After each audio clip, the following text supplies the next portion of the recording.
Ben, bonjour mesdames, je suis contente que vous soyez là pour discuter avec moi, dans le fond, du passage ou de la transition ou de la préparation des enfants quand ils font le passage primaire-secondaire.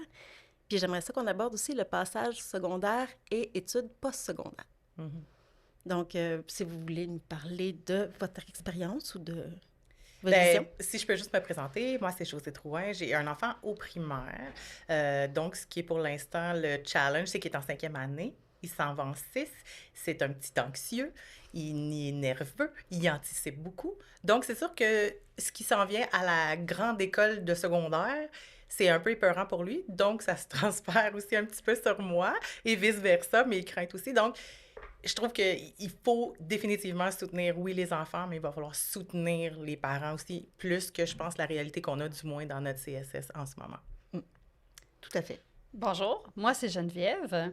Et puis, au niveau de la transition primaire, secondaire, ce qui est important, en tout cas pour moi, là, c'est de préparer le terrain. Donc, commencer dès la 5e année, commencer à faire des visites écoles, pour qu'on puisse faire ça comme dans un côté plus dégagé, parce qu'on n'a pas, on n'a pas de décision à prendre. On le fait parce qu'on a envie. On visite des écoles, on sent le pouls de l'école, alors c'est vraiment un bon moment pour se faire une tête. Fait que quand il arrive la 6e année, parce que ceux qui veulent des PPP au secondaire, ils doivent s'inscrire vraiment tôt dans l'année. Donc, c'est souvent dans la même période que les visites dans les écoles. Un PPP, juste le préciser pour ceux qui ne le savent pas. Oui, c'est un projet pédagogique particulier. Donc, exemple, art, Musique, le sport. tout ce qui est plus spécifique. Là. Donc, ça vient très tôt dans l'année. On ne s'attend pas à ça. C'est comme ça peut être vraiment une... Oh, c'est déjà là. Puis des fois, on peut même, ceux qui ne le savent pas, des fois, ils passent la date. Puis après ça, il est trop tard. Là. C'est régulier. Ça va être le secondaire quand même, mais ça va être le secondaire souvent de ton quartier. Donc là, tu as comme moins de possibilités, moins de choix. Donc, en se préparant, en sachant d'avance où on s'en va, puis ça nous permet aussi de mieux accompagner notre enfant, parce que pour lui aussi, là, c'est beaucoup d'informations. Le choix, c'est merveilleux, mais le choix, c'est stressant.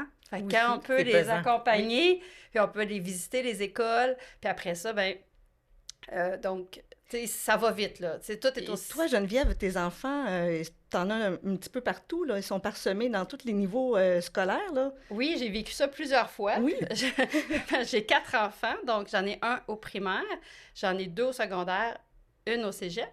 Puis là, on est dans la transition aussi post-secondaire, donc cégep, université. Celle en secondaire s'en va au cégep. En tout cas, c'est le choix qu'elle a fait. Donc, il y a d'autres possibilités aussi, mais ça aussi, c'est à regarder en fin d'année de secondaire. Donc, on est au 2e cycle, 4e, 5e année. Oui. Fait que ça commence tôt. Faut les former tôt. Faut s'informer tôt aussi. Oui. Alors, moi, c'est Kim Grimard. 4 enfants aussi. Les miens sont en primaire et ça commence le secondaire. Donc, je commence le même parcours que Geneviève, mais je suis vraiment au tout début. Et je te rejoins vraiment sur le fait d'informer, de faire nos choix dès la 5e année. Pour mon premier, qui a transitionné déjà dans le secondaire, on a raté. Justement, on a raté les deadlines. Il fallait faire des choix, il était confus. J'essayais de ramasser de l'information, mais j'avais comme pas tant d'informations que ça. Tout s'est passé très rapidement. Et comme tu l'as dit, ça se passe le même mois. On reçoit le papier, il faut faire l'essai, les visites. la visite, puis c'est réglé, c'est fini. Puis il y a même des écoles secondaires qui obligent une visite obligatoire du parent. Donc, il y a une rencontre, exemple, on va dire le 17 septembre, puis si t'es pas présente, si un des parents n'est pas présent à cette rencontre-là, il n'y a pas possibilité de s'inscrire dans cette école.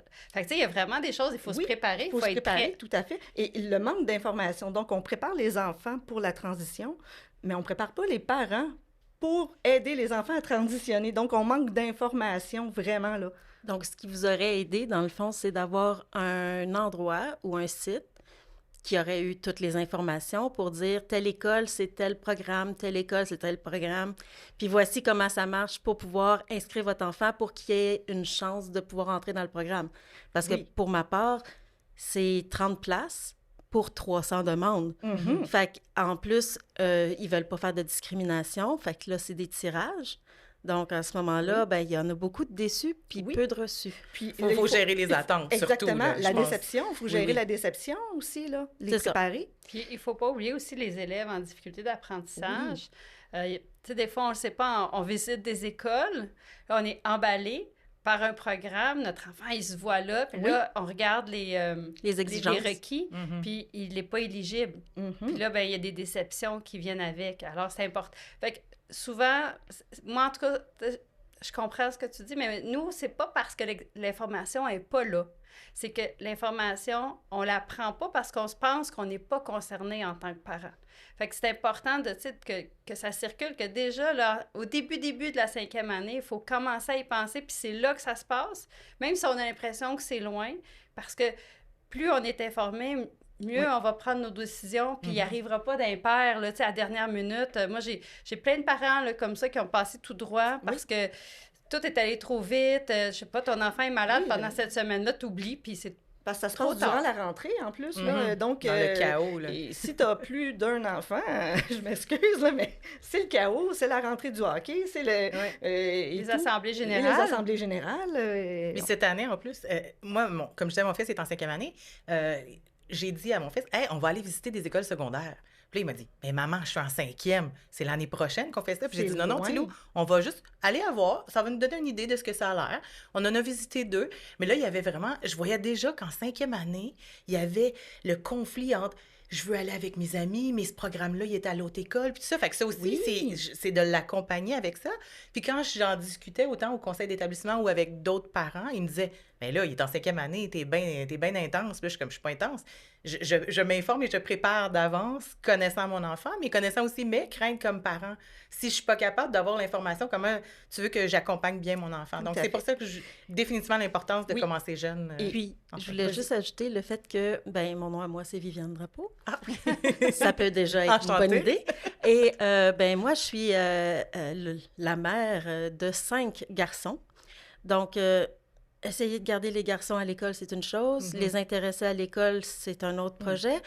Et, ben, ça a été difficile aussi pour les plus vieux, mais dans le fond, j'en ai un maintenant qui est âgé de 24 ans. Et lui, son passage primaire-secondaire s'est très bien passé. Il avait été bien préparé, puis il est allé dans un programme de musique, puis l'école où est-ce qu'il était, il faisait déjà de la musique. Fait que c'est une belle transition qui était plutôt bien faite. Sa transition cégep secondaire, il a été chanceux parce qu'il a eu la chance d'avoir 2 enseignants qui étaient particulièrement attentifs pour faire la transition.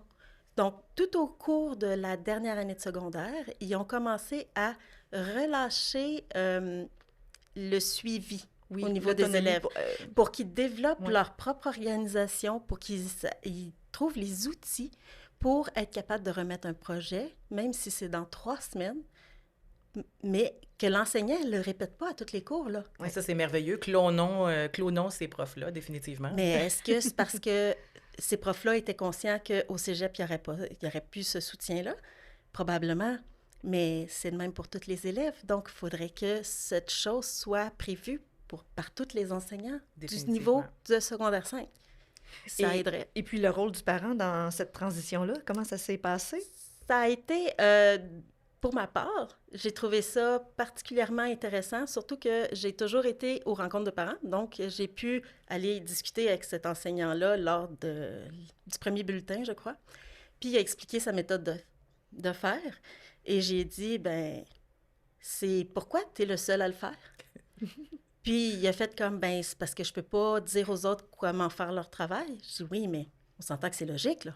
Mm-hmm. Puis, c'est le seul de mes garçons qui a eu cet enseignant-là. Ce qui fait que c'est le seul qui était vraiment prêt quand il est arrivé au cégep. Puis les outils qu'il a eus au secondaire, il les a utilisés au cégep, mais il les a aussi utilisés à l'université.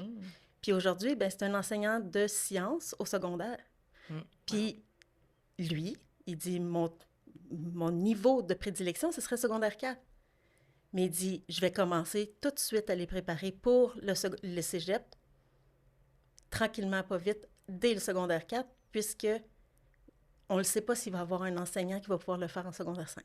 Mais c'est merveilleux. Mais pour l'avoir connu, il veut le faire vivre à ses élèves. Et pour tes autres enfants qui ont fait ce passage-là, comment ça s'est passé? Ben, j'en ai un qui a 22 ans aujourd'hui, qui a essayé 3 programmes au cégep, qui a fini aucun des 3 programmes et qui travaille aujourd'hui dans un centre pour personnes âgées. Et il adore ce qu'il fait. Et le fait qu'il ait fait ce travail-là a fait découvrir d'autres métiers. Puis, il va rentrer, en tout cas, il a comme projet de rentrer au DEP pour l'entretien de machinerie fixe. OK. C'est les grosses machines dans les hôpitaux, là. OK. Il n'y a pas beaucoup de monde qui font ça. C'est très On spécialisé. a sûrement besoin de relève, parce que j'imagine que les Ils ont personnes beaucoup besoin de actuelles, relève, c'est ça. en fait, c'est ça, parce qu'il y en a juste un qui le faisait pour plusieurs centres. Oh, wow. Puis là, il disait, ouais, mais moi, je prends ma retraite dans 10 ans. Et on n'a personne. Fiston le remplacer. va être là. Mais c'est ça, mais ça veut dire qu'il y a des métiers qui sont encore très mal connus. Mhm. Puis s'il n'avait pas été travaillé dans un centre de personnes âgées, il n'aurait jamais su. Donc, je me dis qu'il y a des opportunités qui sont manquées à ce moment-là. Mhm. Mais clairement, je pense que pour les transitions, on a besoin d'avoir plus d'informations. Les Définitivement. parents, on a besoin d'être inclus dans la loupe un petit peu plus. Je pense que les enseignants font déjà un travail sur le terrain. Mais on pourrait les compléter, Oui, exactement. Je pense qu'on pourrait travailler... main dans la main. Oui, tout à fait. Puis je pense que excuse-moi. Non, J'allais juste dire, si je peux ajouter aussi, je pense que le parent a un devoir et une responsabilité de se tenir au courant aussi. Oui. Souvent, Oui. j'entends des parents qui disent, ben je savais pas. Oui, mais toi, est-ce que tu as quand même cherché à aller peut-être trouver un peu l'information avant?